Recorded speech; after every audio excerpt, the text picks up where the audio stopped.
Hello बच्चों, चलिए प्रश्न को पढ़ते हैं। एक कार एक ऊंची चोटी की ओर गति कर रही है। कार चालक आवृत्ति एफ का हॉर्न बजाता है। चालक द्वारा सुनी गई परावर्तित ध्वनि की आवृत्ति 2F है।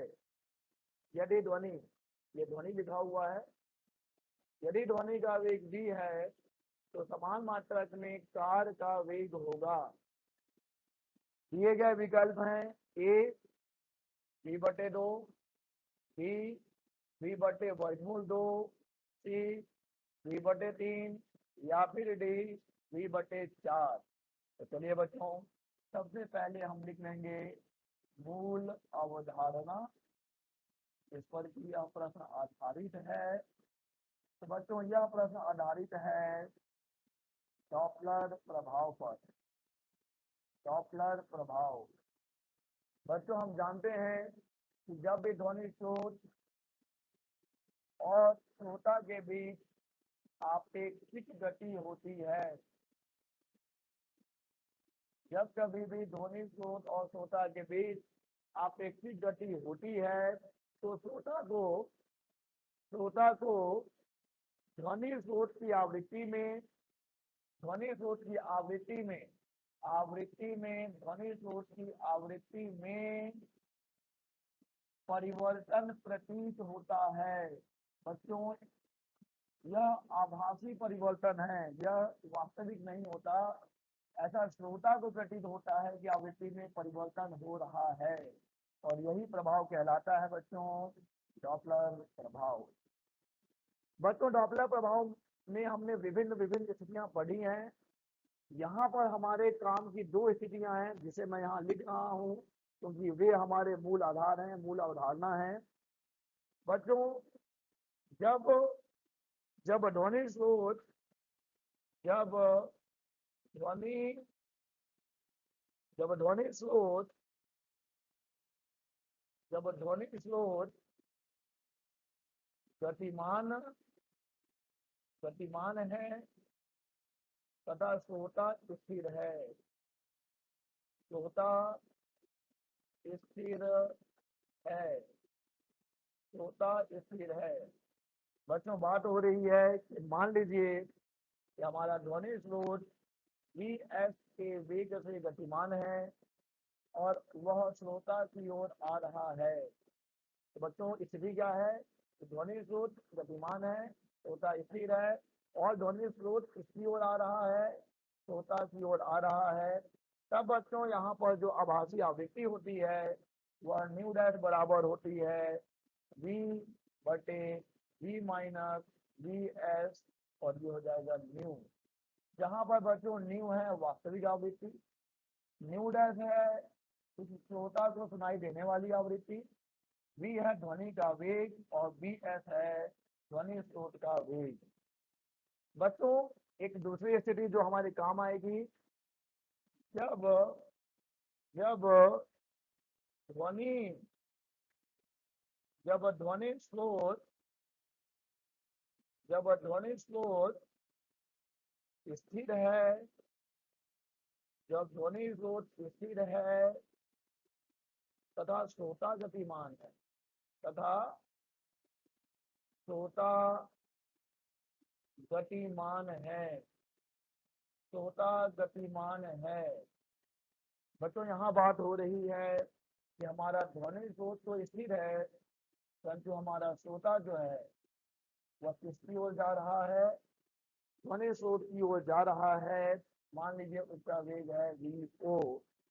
तब बच्चों, यहाँ पर जो आभासी आवृत्ति होती है न्यू डैश, वह हो जाती है v + v0, यानी v0/v गुना न्यू।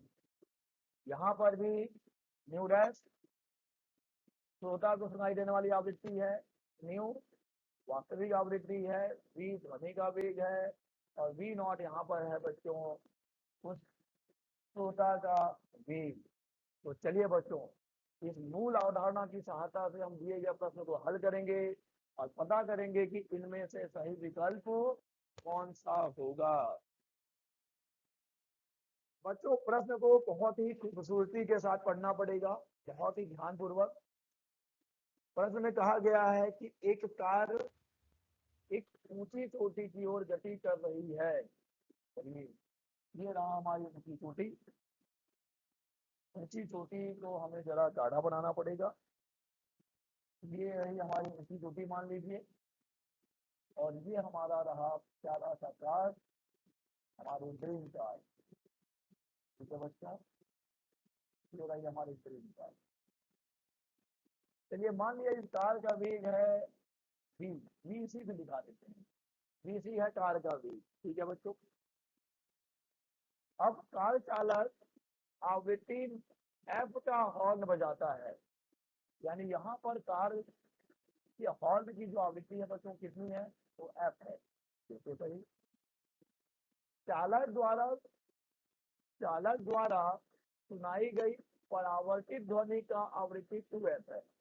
बच्चों यहाँ से मान लीजिए ध्वनि, हमारा जो हॉर्न की ध्वनि है वो जाती है, आगे बढ़ती है, उस चोटी से टकराकर वापस आएगी इस कार चालक के पास, तब उसे जो आवृत्ति सुनाई दे रही है बच्चों, जरा हम अलग अलग कर लें। एफ जो है, एफ आवृत्ति जो है बच्चों, वह कार द्वारा या कार के हॉर्न द्वारा उत्पन्न की गई आवृत्ति है।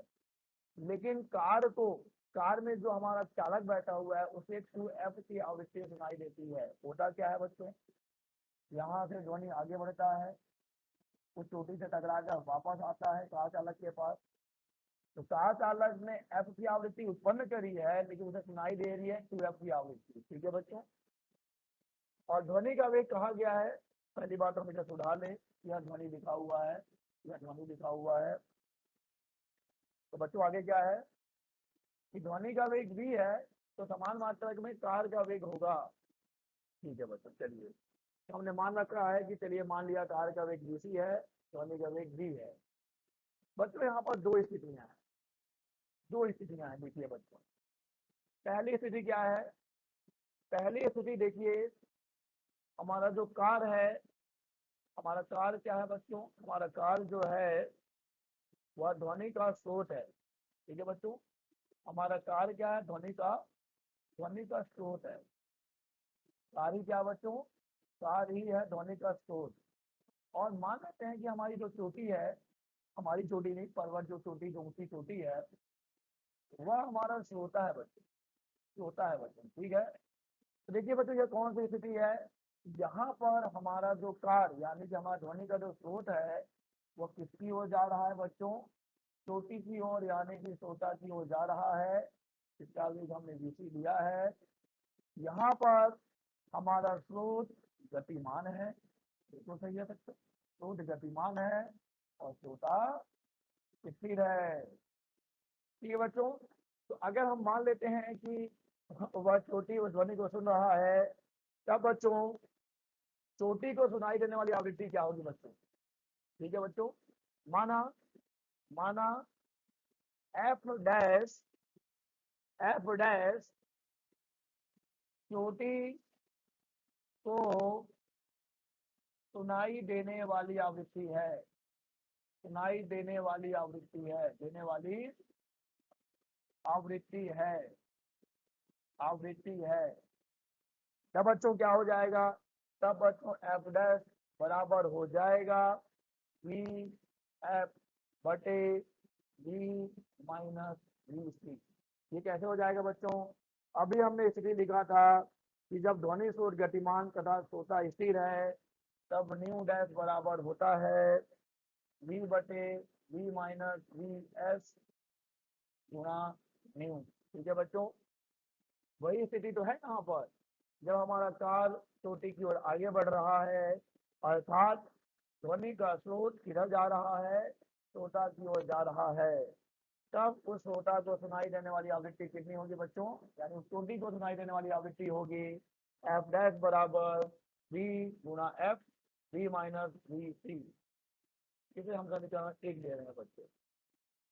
अब आते हैं बच्चों हम दूसरी स्थिति पर।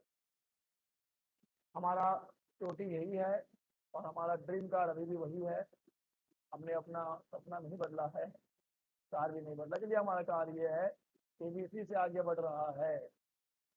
बच्चों जब परावर्तित होकर ध्वनि वापस आएगी कार चालक के पास, तो बच्चों अब देखिए उस स्थिति में हमारा जो चोटी है, हमारी जो ऊंची चोटी है, वह क्या बन जाएगी बच्चों?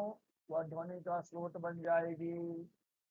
और हमारा जो कार चालक है या हमारा जो कार है बच्चों, वह क्या है? वह श्रोता है बच्चों। और इस स्थिति में क्या हो रहा है बच्चों? हमारा स्रोत स्थिर है, हमारा स्रोत स्थिर है और श्रोता गतिमान है, श्रोता गतिमान है। चलिए बच्चों अब इस स्थिति के लिए श्रोता हम सूत्र लगा लेते हैं। ठीक है बच्चों, तो परावर्तित ध्वनि, परावर्तित ध्वनि, ठीक है, परावर्तित ध्वनि के लिए क्या होगा बच्चों? परावर्तित ध्वनि के लिए चोटी क्या है बच्चों? चोटी ध्वनि का स्रोत है, चोटी स्रोत होगी। ठीक है बच्चों, ठीक है। और यहाँ पर हमारा जो श्रोता है वह कौन है बच्चों? कार चालक है। तो यहाँ पर श्रोता गतिमान है, स्रोत स्थिर है और श्रोता ही जा रहा है चोटी की ओर। इसके लिए बच्चों अभी हमने सूत्र पढ़ा था कि जो आभासी आवृत्ति होती है इस वाली स्थिति के लिए होती है न्यू डैश बराबर V plus VO upon V गुणा न्यू। तो बच्चों यहाँ पर प्रश्न में दिया गया है कि कार चालक को जो आवृत्ति सुनाई दे रही है वो कितनी है बच्चों? वो तो है 2f, यानी 2f बराबर होना चाहिए V प्लस VC बटे V।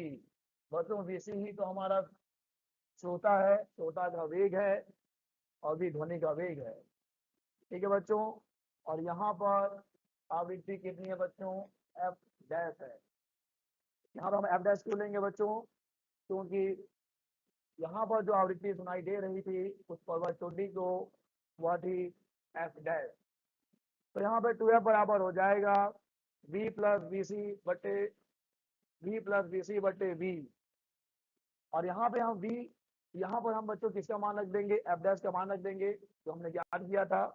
तो चलिए हमारे पास है 2f, हमारे पास है 2f बराबर F dash V plus VC और बटे V। 2f बराबर F डैश का मान हमें मालूम है कि F डैश बराबर है VF बटे V माइनस VC। तो यहाँ पर हम मान रख देंगे तो ये हो जाएगा V प्लस VC बटे V माइनस VC और ये हमारा F।